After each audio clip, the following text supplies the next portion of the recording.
What's up everyone? This is AandAHobbies. I'm Corey and welcome to today's video. Today I'm going to be doing a review on Lego set 75220, the Sandcrawler.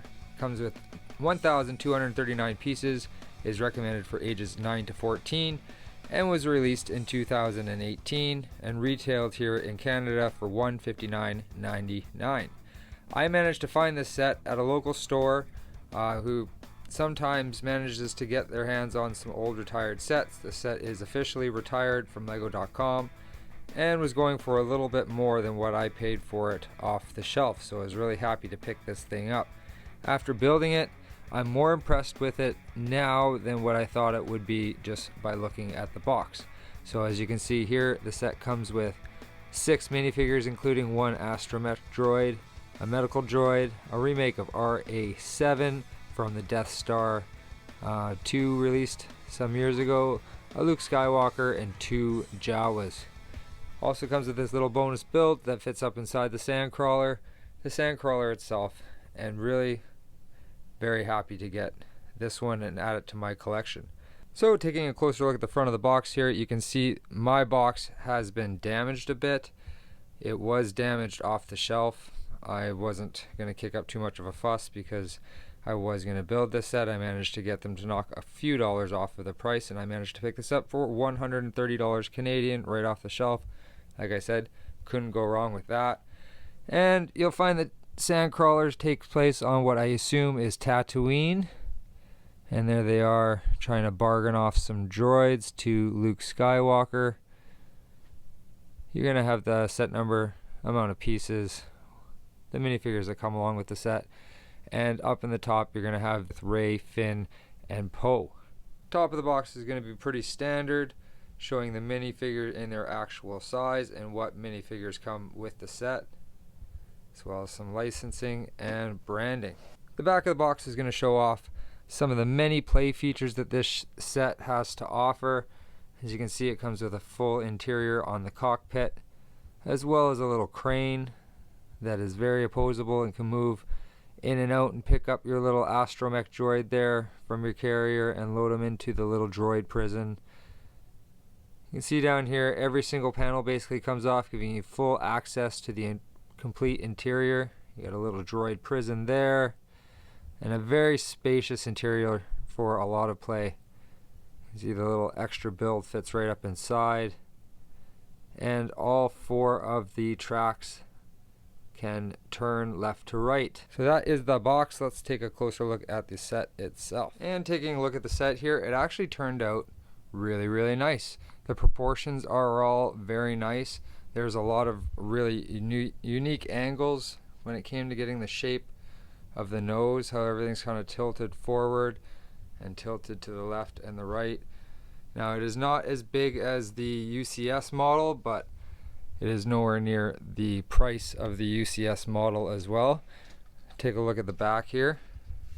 Some really nice greebling and detail up the back panel.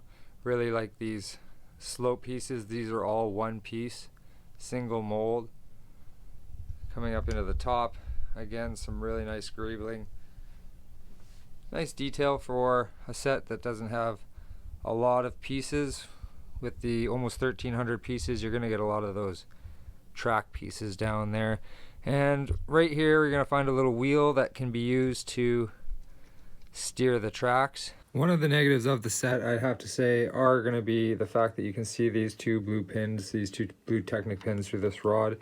Although I think it'd be pretty easy to fix up if you just put a couple of the studded pins in these 2 holes and then put a flat kind of 1x4 or 1x6 plate tile across there. You could finish that off quite nicely, so I may mod that out and finish that off a little bit. But that's one thing about the set that I noticed that wasn't finished very nicely. As you can see up here, you can also see the 2 blue pins, but I'm not sure there's much you can do about that one. Taking a look at the front of the Sandcrawler here, you will find it has a ramp that can easily open to allow you into the interior space, and you can take your little extra build and slide it right up and in there, and it fits up in there for easy transportation. Coming over to the side here, you'll find it has an opening which I believe looks a little bit large in compared to the actual movie version, but the movie version does have a window type of thing in the side, so it is accurate to that. But they probably could have gone with a little insert in here just to make it a little bit smaller, because it did stand out. When I was building the panel, I thought I was forgetting something or I'd messed something up. Swinging around to the other side here, you'll find that is completely closed in,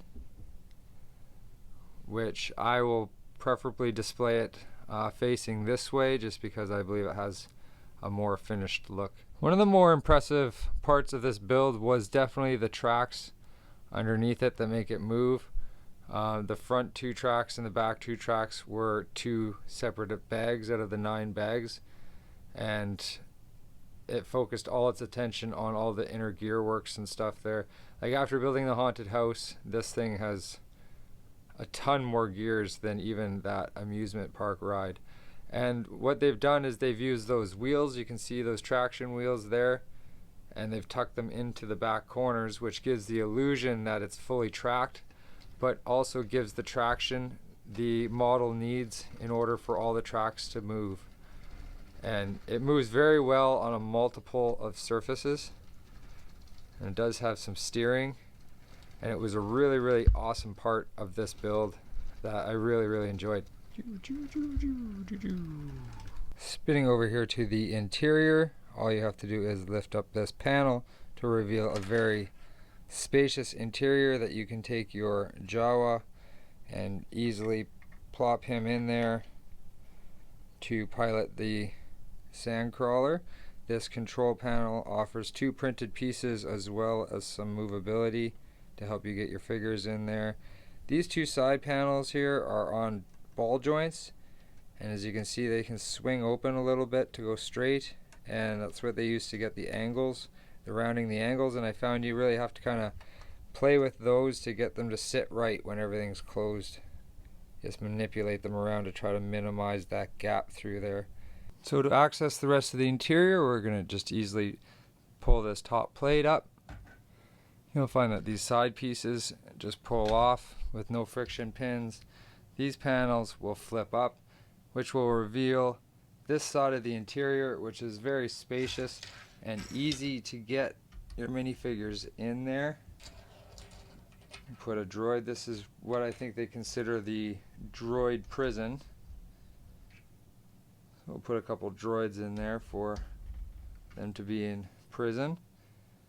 And then if we swing the set around, you'll find that this side as well will lift up. This panel will fold up, and it really gives you a complete open look at the whole interior in itself.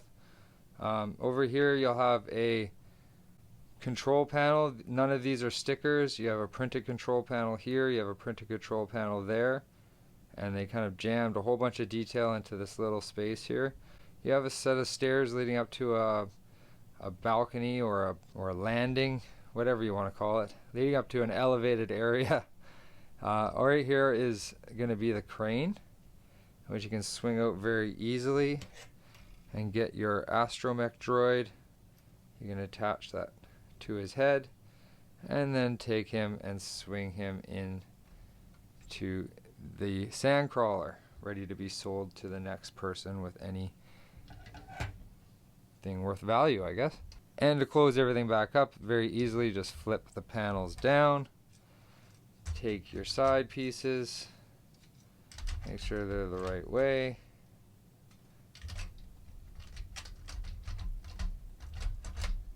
and they just slide in there like that. You can take your other one, and it just slides in here like this.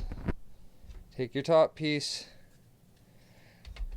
and into there, and you're ready to go off to the next village to sell the droids you had just pillaged. Again, with the front ramp here, that can also lower, and you can take your extra build, tuck that up inside, and off we go. So this set, in my opinion, really has it all. It looks great on display. It has a great piece count, so it was fun to build. And it comes with some super minifigures. I just grabbed some C-3PO and R2-D2 there to recreate the scene on Tatooine a little bit. So many play features with the full interior and the mobility with the tracks. It really is an awesome display slash play set in my opinion, and I'm very happy that I was able to pick it up for the price I got it, considering I don't think they're going to be readily available, and you're going to have to go to other source like Bricklink or eBay and find one off of there that somebody has put away to sell. All in all, I think it's a fantastic set. Really would love to get my hands on the UCS one, but we're looking at a way higher price on that. But maybe one day we'll get that UCS one and we can do a comparison side by side with this one and that one. So I'm super happy to add this one to the collection. I want to thank you guys for staying with me. I hope you enjoyed today's video. If you did, give it a huge thumbs up. Don't forget to hit that subscribe button. Watch out for more videos by hitting that bell notification. I've just completed my very first live stream, so I'm starting to play around with that and posted that, and I would love to hear some feedback on what you guys think about live streaming, whether you enjoy that or not, because I really enjoyed it. So I want to thank everybody. I appreciate you. We'll catch you on the next one. See you guys.